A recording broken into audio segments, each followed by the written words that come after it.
Shalom del Kol Israel. Shabbat Shalom para mis hermanos y amigos de la fe. Shabbat Shalom.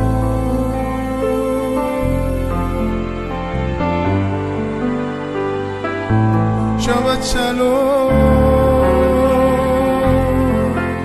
Ki misión Tetze Torah, Ki misión Tetze Torah, Udavar Adonai Yerushalayim. Shabbat Shalom, sean todos bienvenidos a la introducción de la porción semanal de la Torá. Udavar Adonai Yerushalayim.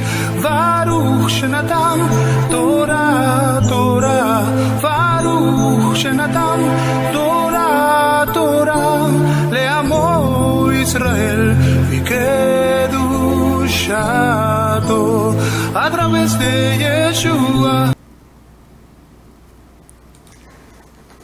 Laila Tot, amados y amados, Laila Tot, que el Eterno le bendiga, que el Eterno le guarde. Le damos la más cordial bienvenida a este su programa de los viernes, la introducción de la porción semanal de la Torá. Quien les habla, su amigo y hermano en el Mesías, el Roé Ricardo Mujica. Somos el Ministerio Mesiánico Internacional Directo al Corazón, anunciando la restauración de Israel y de todas las cosas. Declara la Escritura en el libro de Shemot, libro de Éxodo 31, 18. Los hijos de Israel guardarán el Shabbat, cumpliendo con él de generación en generación, siendo este un pacto perpetuo, una señal entre el pueblo de Israel y yo, porque en 6 días Elohim creó los cielos y la tierra, y en el 7º día descansó. Con este versículo le damos la más cordial bienvenida a este programa de los viernes de la introducción de la porción semanal de la Torá. En esta ocasión tenemos la parashá número 2 de este nuevo ciclo de estudio. Así es que le invitamos a que se mantenga ahí para que usted pueda aprender con nosotros lo que nos tiene el Eterno en este nuevo ciclo de estudio de lo que es la Torá del Eterno. Hemos entrado en otro nuevo ciclo y de verdad para nosotros es un inmenso honor el poder estar aquí como cada viernes para así llevar la introducción de esta porción semanal de la Torá. Comparta este video y vamos a prepararnos en este momento para así iniciar este estudio de la Torá. Baruch atah Adonai Eloheinu melech haolam asher kidishanu bemitzvotav v'tzipanu al divrei Torah. Bendito seas tú, eterno Elohim soberano, Rey del universo, que nos has santificado con tus mandamientos y nos ha dado tu Torá, una Torá de verdad, una Torá emet. Beshem Yeshua HaMashiach, amén y amén.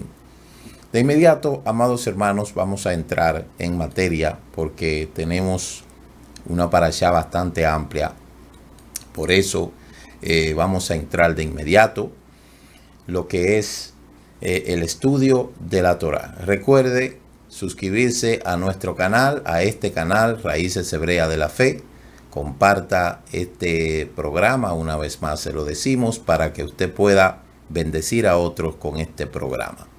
Como todos pueden ver ahí, la parashá de esta semana se llama Noaj. Noaj significa descanso. La aliyá se encuentra, o la porción se encuentra en el libro de Bereshit. Libro de Bereshit.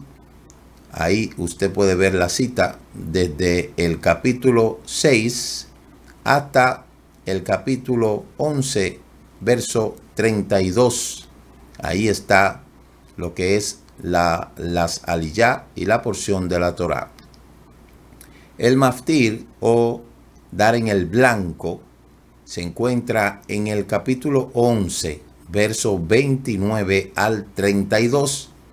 Y el libro de la Haftará, la partidura, Yeshayahu, que nos comparte cada semana, capítulo 54, de el 1 al 10. Esa es la composición de la parashá. Entrando de inmediato, vamos a, ya pueden ver ahí la parashá, las aliyá de la parashá Noah, significa descanso, y hablando en otros aspectos, entrando de inmediato con lo que es el maftir o dar en el blanco, dice el capítulo 11, verso 39, entonces Abraham y Nahor tomaron esposas para ellos mismos. El nombre de la esposa de Abraham era Sarai y el nombre de la esposa de Nahor, Milca, la hija de Harán. Él fue el padre de Milca y de Yiscán. Sarai era estéril, ella no tenía hijo. Terah tomó a su hijo Abraham, a Lot, el hijo de su hijo Harán, y Sarai, su mujer, la esposa de su hijo Abraham, y salió de Ur de los Caldeos para ir a la tierra de Canaán. Pero llegaron a Canaán, ellos se quedaron allí. Y todos los días de Terah en Harán fueron 205 años. Terán murió en Harán. Ahí el maftir nos da una recopilación de lo que fue el padre de Abraham. Y respecto a esto, nosotros sabemos que el padre de Abraham, un babilonio, un caldeo,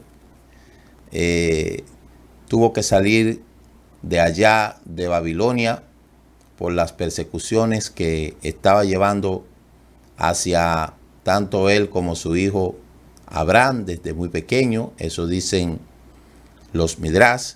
Y de esa manera dice la Escritura que salieron para Canaán y a Canaán llegaron.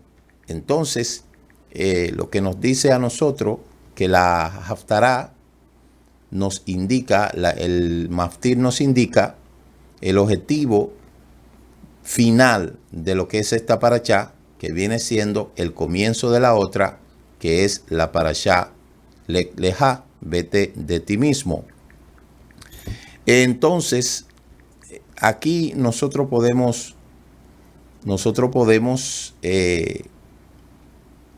aprender que cuando una persona se propone llegar a un destino, pues indiscutiblemente lo logra sin importar las consecuencias.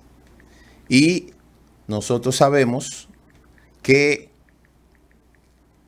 no fue fácil para el padre de Abraham salir de Ur de los Caldeos. Realmente fue una prueba muy grande, según dicen los Midrash. Este hombre tuvo que huir muchas veces y tuvo que escapar con su hijo. Los Midrash, como todos ustedes saben, nos hablan de que el rey de Babilonia, en ese caso, persiguió a Abraham desde pequeño. Una de las 10 pruebas de Abraham fue precisamente que pequeño fue muy perseguido. Cuando joven tuvo que salir huyendo también. En una ocasión, cuentan algunos Midrash, que aún el mismo padre tuvo que tener cierta diferencia con él porque había roto los ídolos del padre. Y por esta razón, el padre tuvo que salir, ¿verdad? Tuvieron que salir y luego Abraham y Nahor toman sus esposas y se van de Babilonia. Dice la escritura que el papá de Abraham murió a los 205 años. Y de ahí comienza a establecerse el hecho de que la esposa de Abraham, en este caso Sarai, era estéril. Entonces el maftir nos da el andamiaje para que podamos ir ubicándonos dentro del personaje central de esta parashá post-diluviana, la cual es Noá, y entonces concluye con lo que es el pacto con Abraham. Entonces, muy interesante este maftir, y por eso dimos en el blanco ahí, porque ciertamente es algo que podemos aprender bastante. No podemos detenernos ahí porque en la próxima semana vamos a hablar bastante de Abraham y de ahí en adelante comienza la vida del patriarca. Ahora vámonos a enfocar en lo que es Noá. Dice lo que es con respecto a lo que es el significado de lo que es Noá, que habla de dos palabras. Según la gematría, el nombre de Noá significa dos cosas: Gesed y descanso. Y las primeras pueden asociarse con el nombre de Elohim, es decir, la Gesed, que comparte la gematría con Jatebá, mientras que la segunda está relacionada con el tetagrama y a su vez relacionado con la Jokmá, la Nishtará, que es la sabiduría oculta, y las letras del alfabeto hebreo. Ahí tenemos lo que es el número de el nombre de Noá, porque vamos a ver algo muy interesante con los números que aparecen aquí en las parashá. Y la palabra Gesed, como hemos dicho la semana pasada, aparece más de 90 veces en el Taná, y que 90 en la gematría es agua. Esto establece la relación sutil entre la gracia, que es la Gesed, y el agua. Entonces, de eso podemos concluir diciendo que lo que el Eterno le hizo a la tierra fue un tevilá, fue el instrumento que el Eterno tuvo que utilizar para poder juzgar la tierra. Creo que fue antes de ayer que estuve hablando del tevilá, donde decíamos que el tevilá es un ente, se utiliza como una forma de poder entrar al pacto. Cuando una persona hace conversión, tiene que hacer tevilá. Y sabemos que la palabra tabar, que significa mojar, bañarse, sumergir, ha sido utilizada principalmente para la inmersión. Entonces podemos ver que lo que el Eterno le hizo a la tierra fue un tevilá. Y por eso es que alude el hecho de que el agua como ente purificador se utiliza bastante en este aspecto. Entonces el nombre de Noá va relacionado con Gesed. Hemos dicho que siempre ha existido la gracia. Siempre ha existido la gracia. La gracia no es algo que se inventó como mucha gente cree en el Brit Hadashah, ni nada por el estilo, sino que siempre ha existido gracia.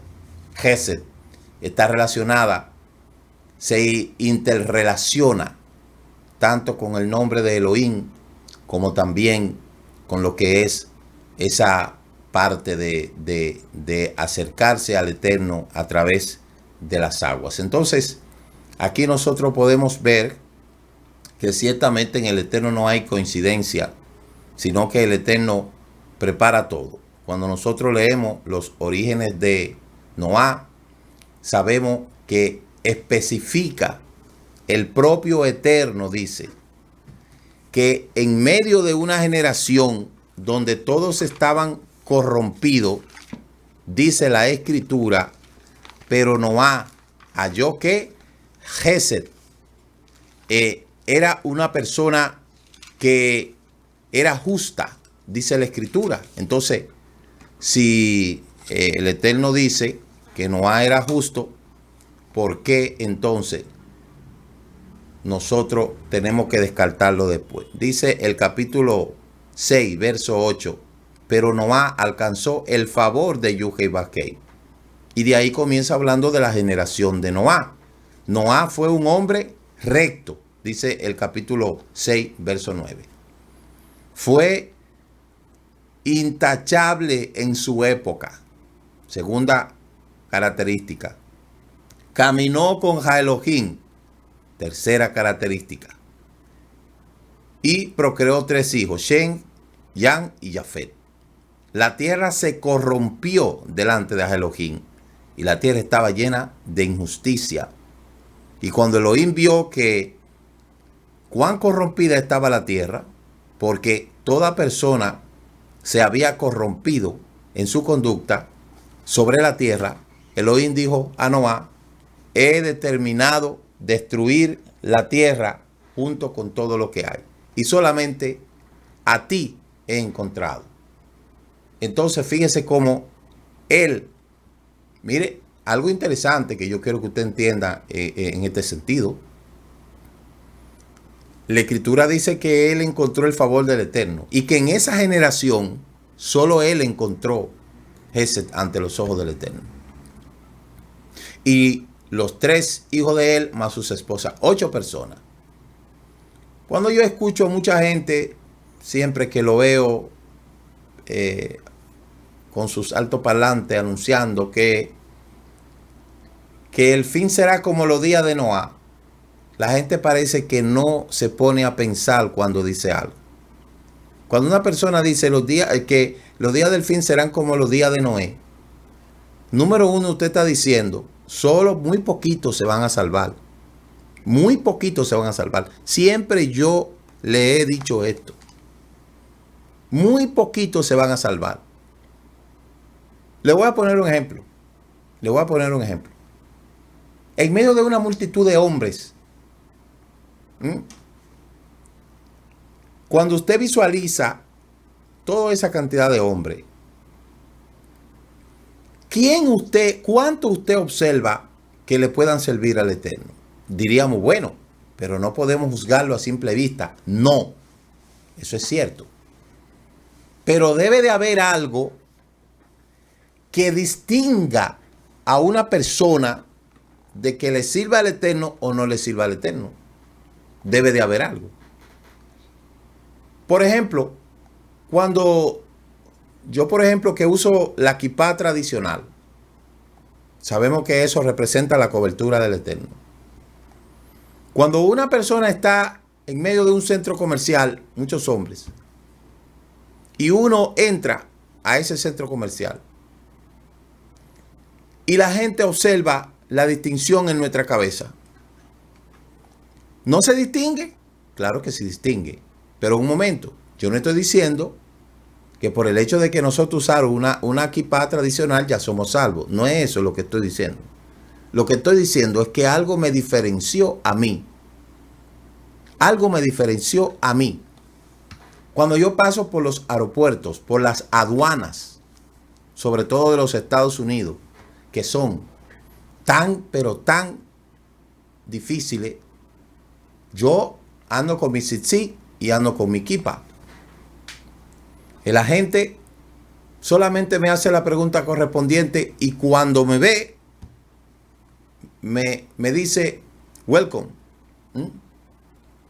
Entonces, a mí en los aeropuertos nunca me han parado para cuestionarme ni para nada. ¿Por qué? Porque si usted es una persona que guarda los mandamientos, que está estudiando la Torá, algo debe de reflejar en usted. Entonces, hay algo que debe de diferenciarnos, que debe de puntualizar a la gente que nosotros no somos una persona común y corriente, de que ciertamente tenemos cierta distinción. ¿Por qué? Porque estamos estudiando la Torá. Y si estudiamos la Torá, quiere decir que nuestra conducta se tiene que diferenciar. Tiene que haber una diferencia. Al punto que yo quiero llegar es que para poder el Eterno decir que Noah halló Gesed delante del Eterno y que el Eterno observó y vio que solamente él era una persona justa, recta, apartada del mal, se supone que no fue por sus palabras, fue por sus obras. Y por esa razón es que yo le digo que siempre lo que ha distinguido a un ser humano de otro son sus obras. Porque las palabras dicen mucho, pero las obras hablan más y testifican más. Entonces, en esta generación que nosotros estamos viviendo, en esta generación en la cual estamos nosotros atravesando, una generación que se ha perdido el respeto, una generación que se ha perdido lo que es la práctica de las cosas buenas, en medio de nuestras imperfecciones, nosotros tenemos que marcar la diferencia. Yo no puedo comportarme como se porta cualquier hombre común y corriente. Yo no puedo hacer todo lo que un hombre común y corriente hace. Yo lo puedo hacer, pero no me es lícito.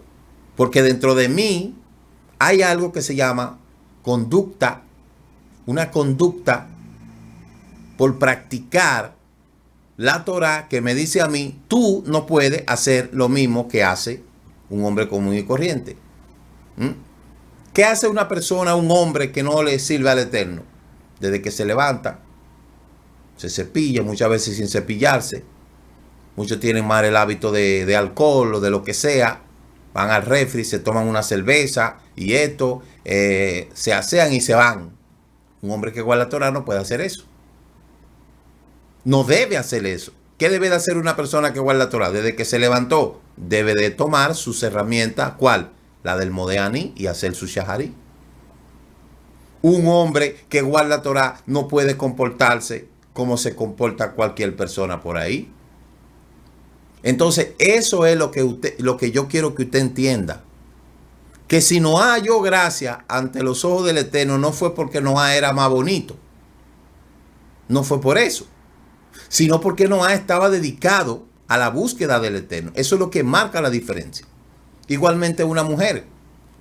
Una mujer que guarda la Torá no es tan solamente de apariencia. Es una persona que da a demostrar con su comportamiento que es diferente a las demás. Y de eso se trata la diferencia entre los que guardan los mandamientos, los que no guardan los mandamientos. Una persona que es justa en sus negocios, una persona que no le retiene, dice que era justo. Mírelo aquí. ¿Qué dice? Dice, Noah alcanzó el favor del Eterno. La generación de Noah, descendencia de Noah. Noah fue un hombre recto. ¿Qué es la rectitud en el hombre? Búsqueme qué es ser una persona recta. Una persona recta no es así, caminar erguido todo el tiempo, no. ¿Qué es una persona recta? Busque qué es la rectitud. ¿Qué es la rectitud? Como un valor o un atributo. ¿Qué es la rectitud? Busquemos qué es la rectitud. Cualidad de la persona o cosa que es recta y justa en el sentido moral. Cualidad de lo que es recto en su forma. Entonces, una persona que guarda la Torá, un hombre, una mujer, tiene que ser una persona recta. Póngale el aseo correcta, que indica que en su comportamiento es una persona justa en el sentido de la moral. O sea, los hombres que guardamos Torah no podemos comportarnos como se comportan los demás que no guardan Torah. No, no puede ser así. Ni las mujeres tampoco. ¿Cuál es la otra cualidad que decía que tiene Noah? Dice que caminó con Elohim, una persona intachable. ¿Qué es una persona intachable? Una persona intachable es una persona a la cual usted no puede, como su nombre lo indica, tacharlo. Nosotros no somos perfectos, pero estamos en el camino de la perfección. Y no vamos a decir que somos intachables, porque la gente juzga las apariencias, pero el Eterno juzga aún más allá. Pero cuando el Eterno hace así y nos pasa el escáner, debemos de pasar el examen con más de un 80. Dentro de la intachabilidad, debemos de pasar el examen por lo menos con 80. Porque perfectos no somos. Es difícil una persona que sea intachable.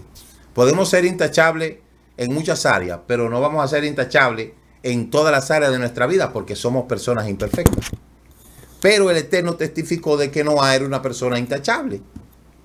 ¿Y qué más dice de Noah? Que caminó con Elohim. Ahí es donde está la cualidad tercera. Caminó con Elohim. ¿Quiénes hombres, cuáles mujeres están caminando con Elohim? Dígame, eso se debe de notar. Eso se debe de diferenciar. Los hombres y las mujeres que caminan con Elohim tienen que diferenciarse, porque entonces, si no se diferencian, dígame usted. En esta generación, dirá el Eterno, y vi en esta generación, ¿a quiénes? Aquel y aquella que me busca.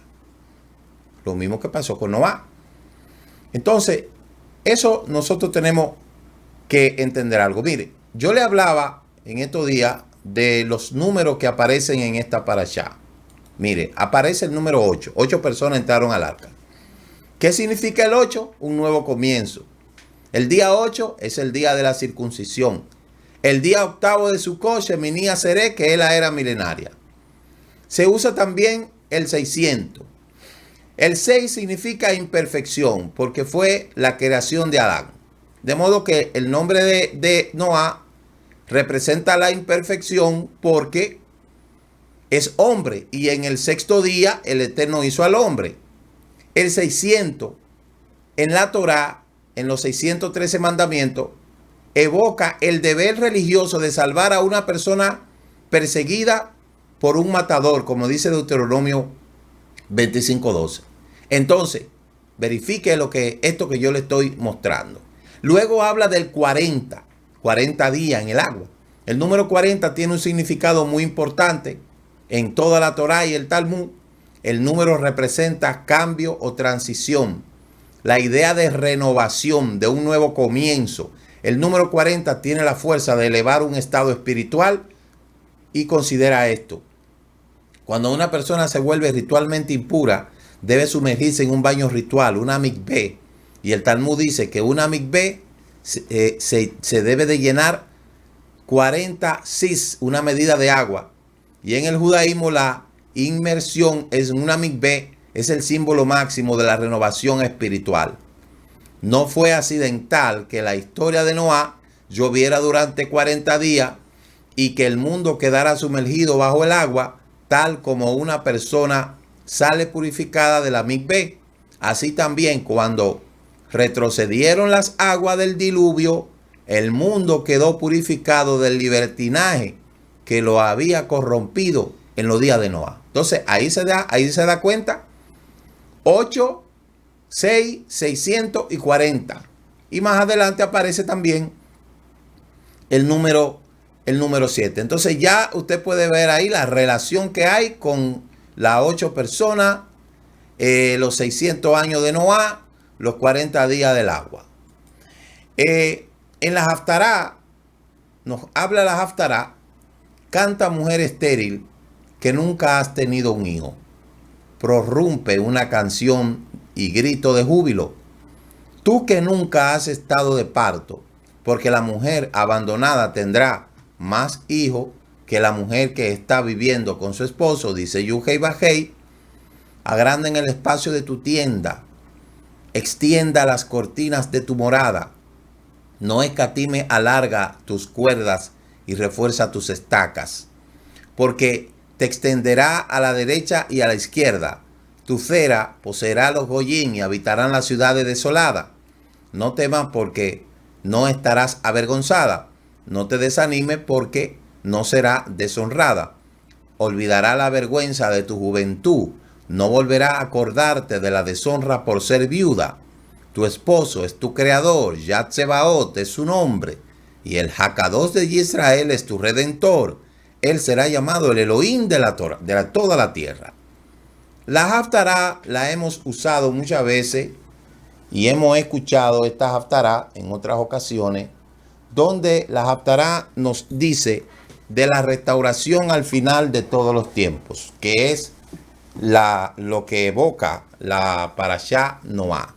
La Parashá Noá habla de la restauración de la tierra y la purificación a través del Mikvé, el gran Tevilá que se hizo. Y por esa razón se va a utilizar mucho esta Haftará. Entrando con el contenido en otro contexto del nombre de Noá, Noá en la Torá es un nombre propio masculino y su variante en español se deriva del hebreo Noá, que significa descanso, paz, comodidad, el que es consolado. Dice, y Lamé vivió 182 años y engendró un hijo, como declara así la Torá. Vallejí Lamé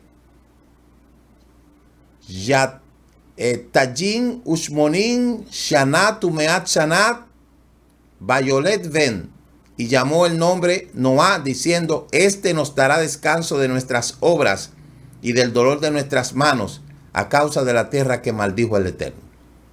Y vivió Lamé después que engendró a Noá 595 años y engendró hijos e hijas. Entonces usted puede ver ahí quién era Lamet. Lamet era una persona donde se habla que era, se puede decir, el primero que tomó dos mujeres, ¿verdad? Se puede decir que fue él. Se menciona en Bereshí, hijo de Matusalén, padre de Noá, lo cual fue antepasado del sobreviviente del diluvio.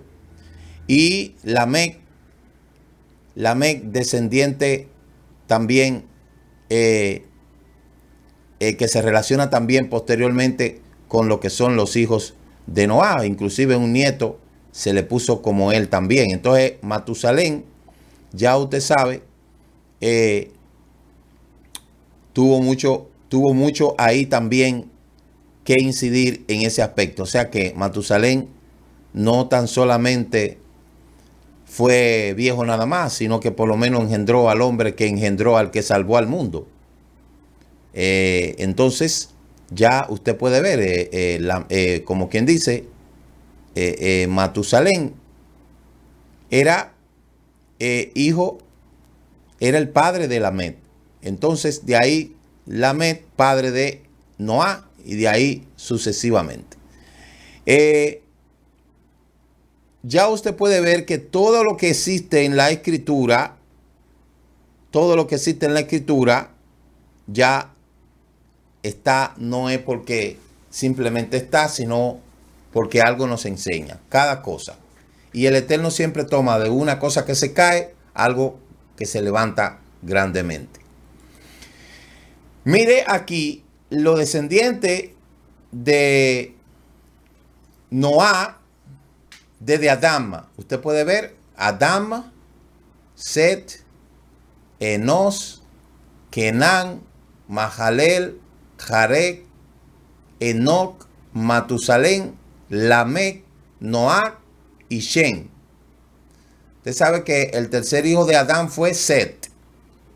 Por eso hay que tener cuidado con confundir Set con Shem y Enos con Enoc, para que no vayan a confundirse.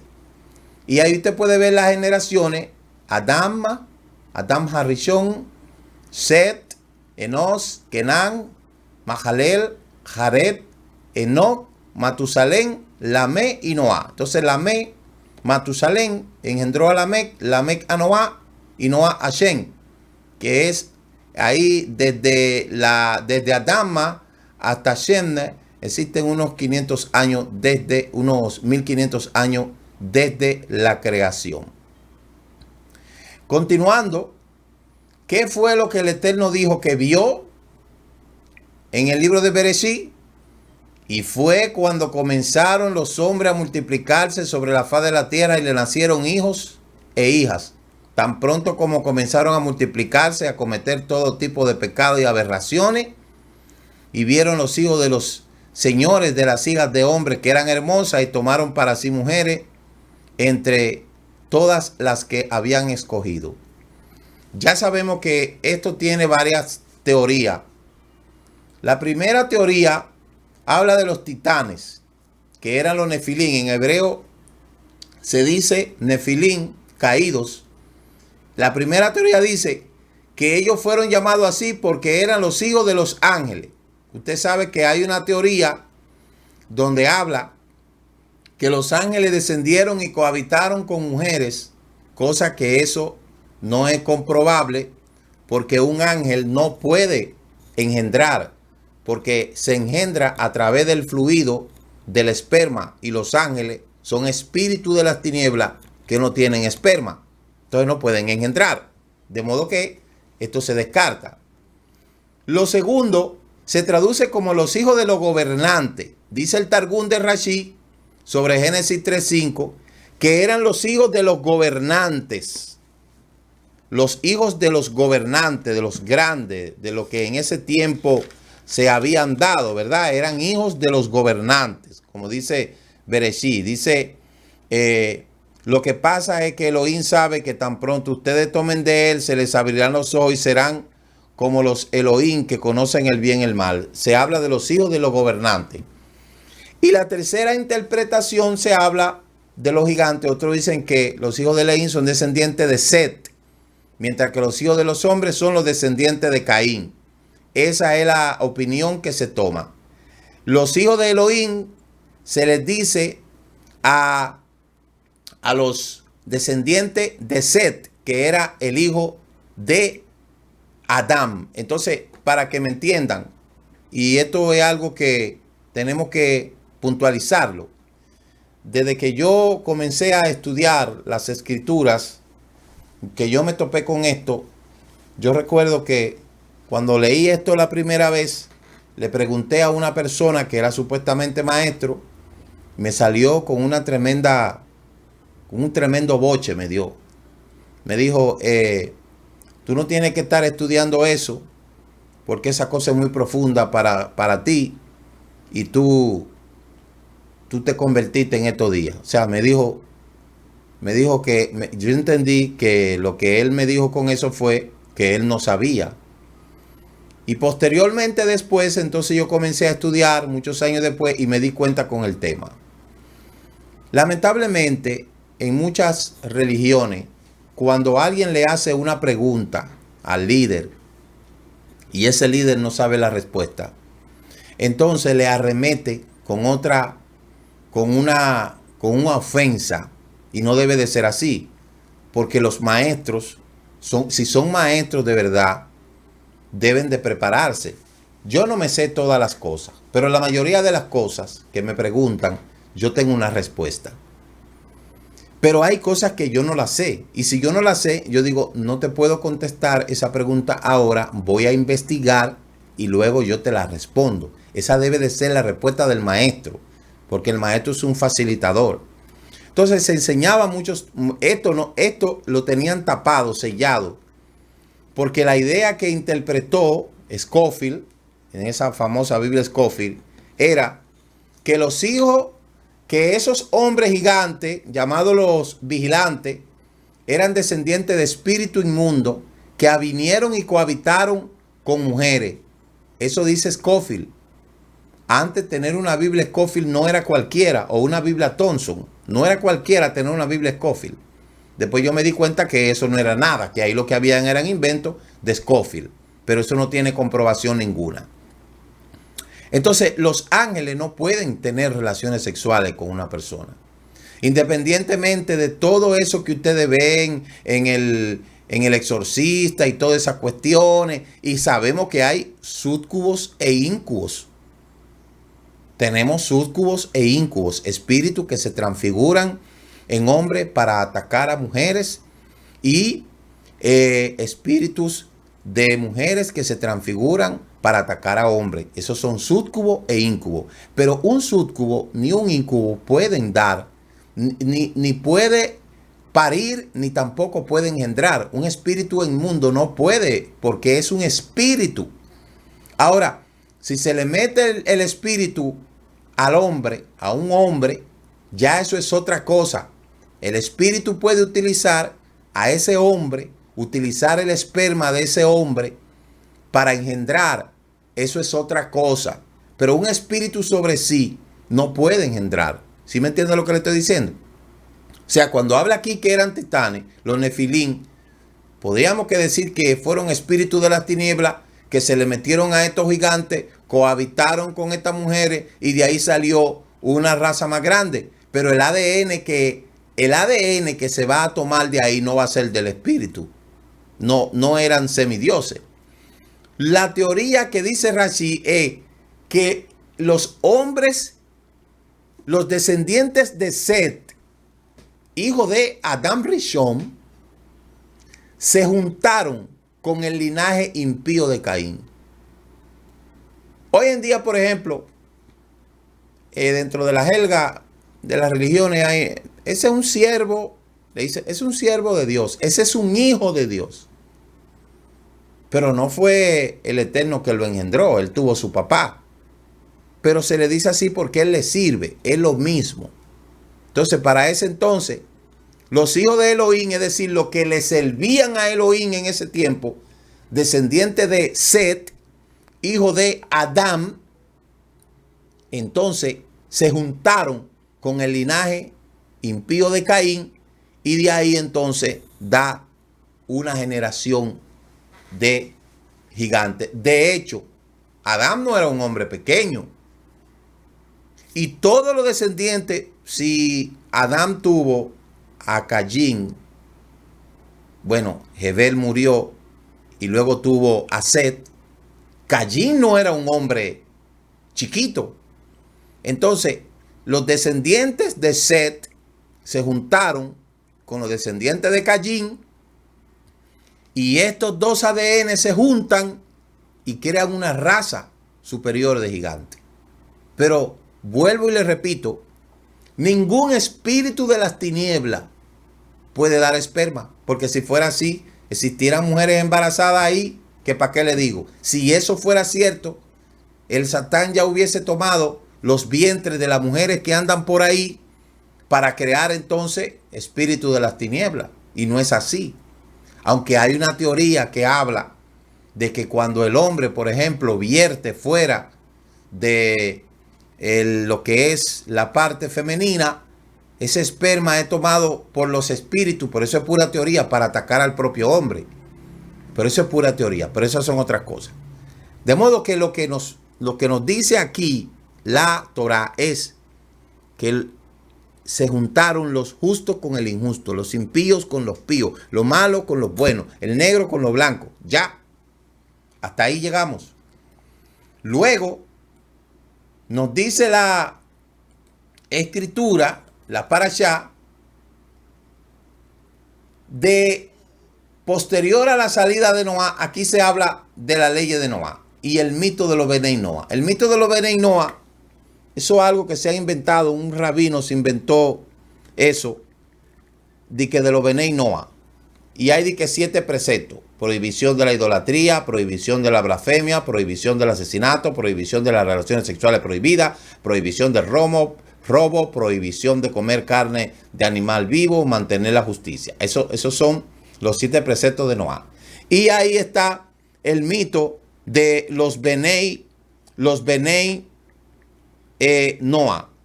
los Benei Noah. Esto es un mito. Esto se lo inventó un judío. El mito de los Benei Noah. Eso se lo inventó un judío para hacer una diferencia dentro de lo que son judíos y lo que no son judíos. Eso es un fiasco. Eso es una patraña. No crea en eso. Porque todos los descendientes de la tierra son descendientes de Noah, incluyendo a Abraham. Entonces no crea en eso. No crea en eso. Todos somos Benei Noah. Todos. Porque el contexto judío vino apareciendo después del cautiverio babilónico. Pero Abraham no era judío. Isaac no era judío. Jacob no era judío. Entienda eso. El judaísmo se viene a centralizar después del cautiverio babilónico, en la época talmúdica. Ahí es donde se acuña ese término. Pero todos somos Benei Noah. Si no hubiese sido por Noah, Abraham no hubiese nacido, no hubiese existido, ni Tera, el papá, el papá de Abraham. Entonces, entienda eso, que nadie le venga con esa patraña, que todo el mundo tiene que hacer esto. La prohibición de la idolatría, no blasfemar, el asesinato, las relaciones sexuales prohibidas, el robo, la prohibición de comer carne. Todo eso está prohibido por la Torá y es a todo el mundo. Porque hay una corriente judía que dice que los Benei Noah solamente tienen que hacer esto. Ok, muy bien, los Benei Noah. ¿Y ustedes? Nosotros somos judíos. Oh, ustedes son judíos. ¿De dónde vienen? De Abraham. Oh, ¿Abraham era judío? No, Abraham no era judío. Abraham era un babilónico que salió huyendo de Babilonia hasta Canaán. ¿Y cómo se llamaba el papá de Isaac? Abraham. ¿Y cómo se llamaba el papá de Jacob? Isaac. ¿Y cómo se llamaba el papá de Yahudá? Jacob. Entonces, el judaísmo no existió en Babilonia. El judaísmo no existió en Cananea, ni existió tampoco en Egipto. El judaísmo vino a surgir. El concepto de judaísmo surgió después de la época talmúdica. Ahí es donde se acuña eso. Que para determinar realmente lo que son judíos, eso había que hacer una prueba de ADN con carbono 40, porque no es por el color. No se vaya usted a creer que los judíos son blancos, no se vaya a creer eso. Toda esa comunidad ortodoxa, oiga bien, la comunidad ortodoxa son conversos al judaísmo en el siglo VI, los nórdicos, son nórdicos ahí del este de allá de Europa. Pero la gente cree que el color blanco, eso es sinónimo de judaísmo. No, no señor. No quiera usted saber las reacciones de muchos cuando ven a uno con kipá, talí, magén, porque ellos saben que el verdadero judío de verdad, el judío de verdad, es de este color. No vaya usted a creerse que judío nada más es el blanquito. No, señor. Por eso es que el concepto de judío, eso se acuña al concepto de la religión, a la tradición. Pero si buscáramos dentro del patrón ADN, usted va a ver judaísmo, principalmente la gente de tez morena. Para que lo sepa y no se vaya usted a confundir. Ellos han creado una línea divisora entre los judíos y Benei Noah. ¿Quién le dijo eso a usted? Eso no aparece en la Torá. Todos somos hijos de Noah. Todos somos Benei Noah. Todos. Nadie me puede venir a decir que no, sino que me lo demuestre. Porque de lo contrario, tendríamos que desaparecer entonces a Noah. Sepa eso, que nadie le robe su identidad. A mí que nadie me puede venir con esa bobería a mí. Todos somos descendientes de Noah. Ahí entramos en el contexto de los animales limpios y de los animales que no son limpios después del arca. Este tema habría que hablar mucho, pero yo le recomiendo que vea el programa La alimentación según la Torá, donde ahí usted va a poder ver más referencias tocante a esto. Bereshit 7 dice, dijo el Eterno a Noah, entra tú y toda la casa del arca porque a ti he visto justo delante de ti en esta generación. De todo animal limpio tomará 7 parejas, macho y hembra. Más de los animales que no son limpios, una pareja, macho y hembra. También las aves de los cielos, 7 parejas, macho y hembra, para conservar la vida de la especie. ¿Por qué el Eterno mandó a tomar de los limpios 7 parejas y de los que no eran limpios, de animales que no son limpios, dice el verso 2, una pareja? ¿Por qué? Porque los animales limpios se iban a utilizar para el sacrificio, mas los animales que no son limpios, como no tenían depredador, ellos se iban a reproducir e iban a multiplicarse más que los animales que no son, que son limpios. Entonces, por eso dice animales limpios, animales que no son limpios. Los animales limpios son los que se utilizan para comer y para que son kosher. Y los animales que no son limpios son los que ya están ahí etiquetados que no se pueden comer. Vea el programa La alimentación según la Torá y de ahí usted se va a dar cuenta. Aquí nos vemos con la señal del pacto. El arco iris que tiene 7 colores. ¿Ve? Lo que le decía ahorita del 7. El 7 es el número perfecto del Eterno. ¿Y qué fue lo que le dijo el Eterno? Seguid procreando, llenen la tierra, el temor del hombre en la creación. Se permite comer carne de animales, pero sin sangre. Se instituye la pena capital. No más exterminación por diluvio. El pacto es perpetuo. El pacto con todo ser viviente. Y la señal del pacto, el arcoíris en la nube. Oye, este arcoíris de 7 colores, que ya usted lo ha podido conocer, ese arcoíris que nos dice a nosotros que es el pacto del Eterno. Entonces, ese arcoíris tiene 7 colores y hoy nosotros vemos que ese arcoíris ha sido tomado por lo que es esa corriente LGBT. Pero, ¿qué es lo que significa el arcoíris? El arcoíris lo que significa fue el pacto del Eterno con Noah. Que yo sepa, el pacto del Eterno no fue con nadie más, sino con Noah. Entonces, esto nosotros tenemos que puntualizarlo por la razón de que nosotros vemos que esto se ha tergiversado y la comunidad LGTB ha tomado esto como lo que es la bandera de ellos, pero sin ellos darse cuenta, lo que están es resaltando el hecho de que eso fue producto de un juicio. Esos 7 colores del arco iris, que es fruto de la sugestión, somos víctimas de una falsa creencia que se inició por Isaac Newton. En el caso del arco iris, la luz, tras viajar del aire en medio del atmosférico, que tuviera gota de lluvia por medio acuoso y se separa en los distintos colores con el resultado de lo que vemos. Entonces, esto fue el pacto de Abraham, del Eterno con Noah. Eso es lo que representa el arco iris. Esos 7 colores representan la perfección del Eterno. Y esos 7, y el número 7 representa precisamente la perfección. Es decir, que fue un pacto perfecto que el Eterno hizo con Noah. Por lo cual, eso no debe de ser tomado por nadie. Esa bandera gay al principio tenía 8 colores y después le quitaron uno. Entonces el arco iris es un fenómeno hermosísimo que aparece cada vez que llueve. Y ese fue el pacto de el Eterno con Noah. No tiene nada que ver con LGBT, absolutamente nada. La palabra hebrea para arcoíris es keshet. Esta misma palabra significa también un arco que se usa para lanzar flechas.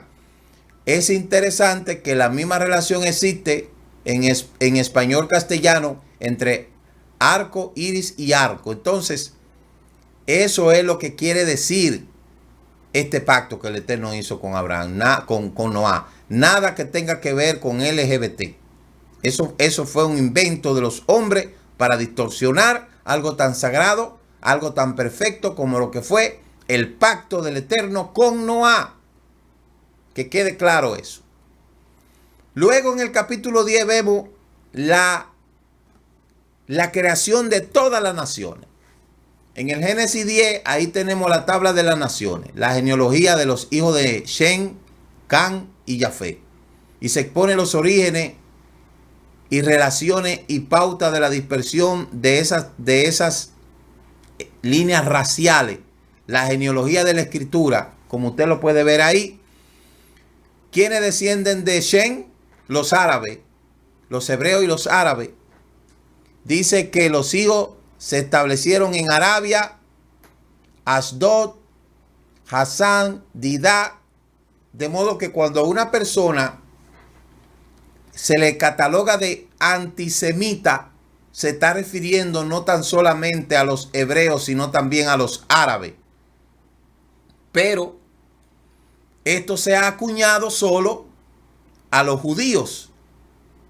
Un antisemita es una persona que no quiere saber de ninguno de los descendientes de Sem, incluyendo los árabes.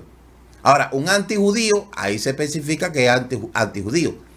Me parece que la mayoría de la gente que salen con este término de antisemitismo se está refiriendo más bien a antijudío, porque hay antijudíos, anti-israelí, anti-judá.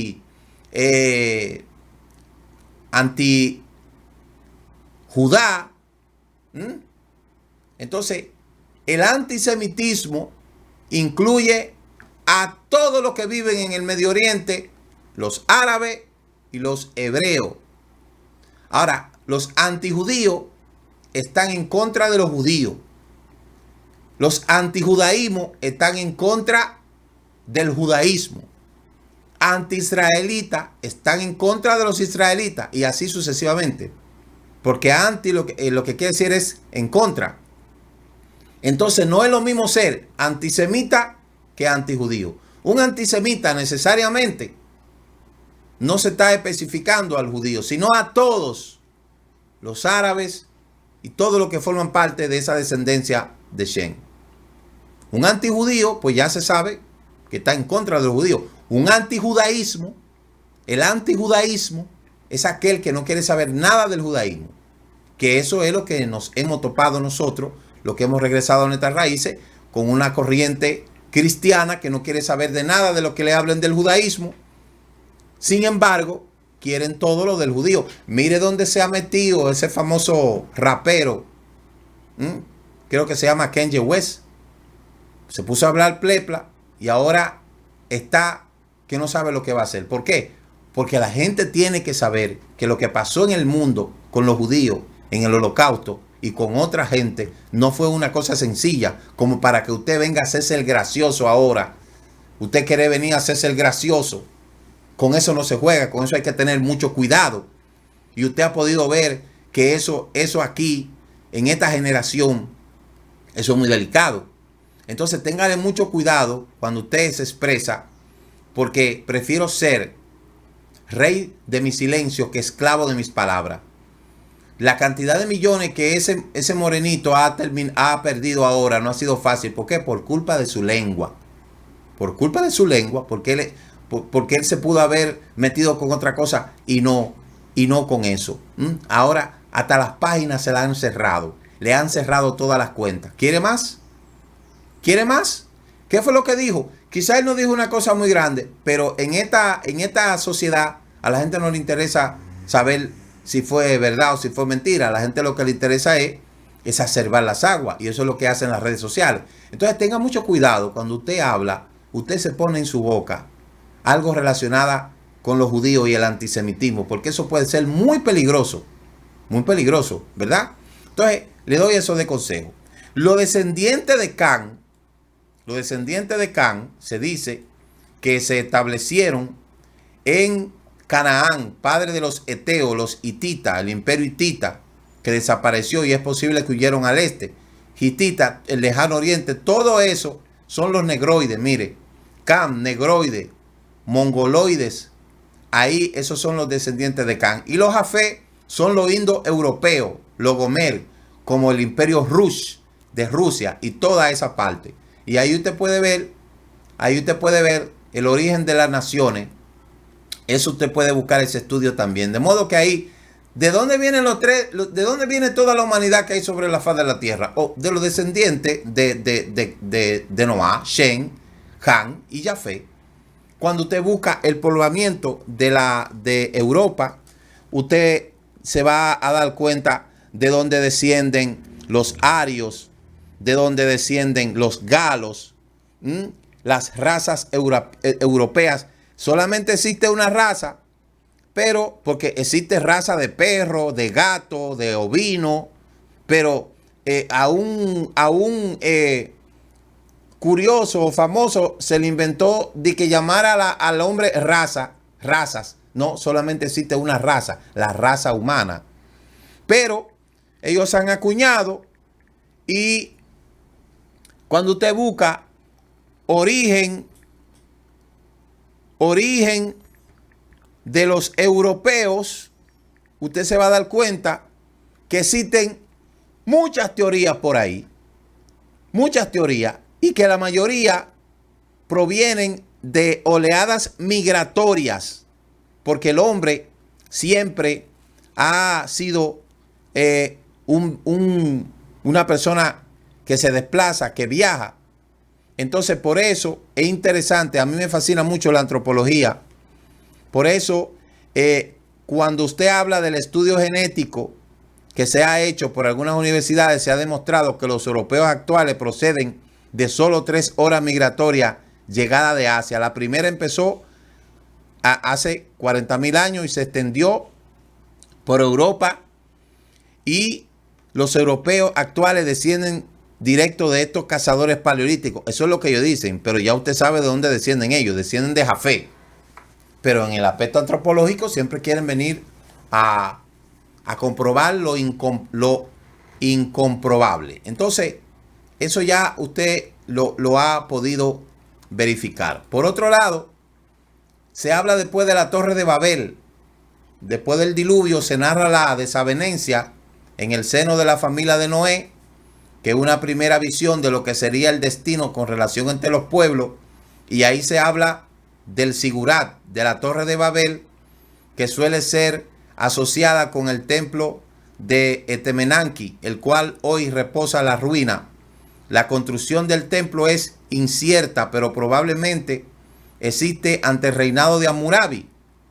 Y se piensa que el poema sobre la creación de Babilonia, Enumas, fue escrito durante poco tiempo. Ahora, ¿dónde estaba establecida el valle de Sinar? Precisamente en Babilonia, como usted lo puede ver ahí, al frente del río del Golfo Pérsico, por esos lados. De ahí vienen los idiomas, el relato de la construcción de la Torre de Babel, confusión, lengua narrado en lo que es el Taná. Ahí entonces se ve cómo el 11, el Eterno esparció sobre toda la faz de la tierra y dejaron de edificar esta ciudad. De ahí salen los idiomas. Ya usted puede ver. Entonces esta paracha es interesantísima porque concluye con: y el Eterno encontró favor en Abraham. Y de esa manera vamos a continuar la semana que entra. Así que mañana vamos a escuchar las declaraciones de la que tiene la exposición de la Haftará, y siga estudiando porque esto es algo sumamente profundo y más que nada muy apetitoso para aquellos que les gustan estudiar la Torá. Así es que el Eterno le bendiga, que el Eterno le guarde, y nos veremos mañana en el servicio de las 10 de la mañana. Amén y amén. Shalom, shalom.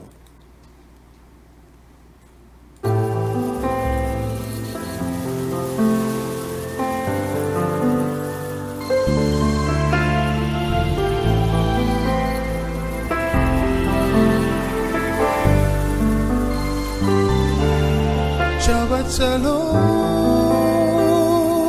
del Kol Israel. Shabbat Shalom para mis hermanos y amigos de la fe. Shabbat Shalom.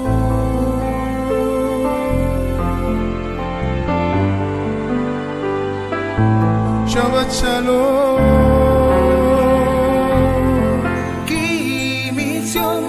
Tetze Torah, ki mitzyon tetze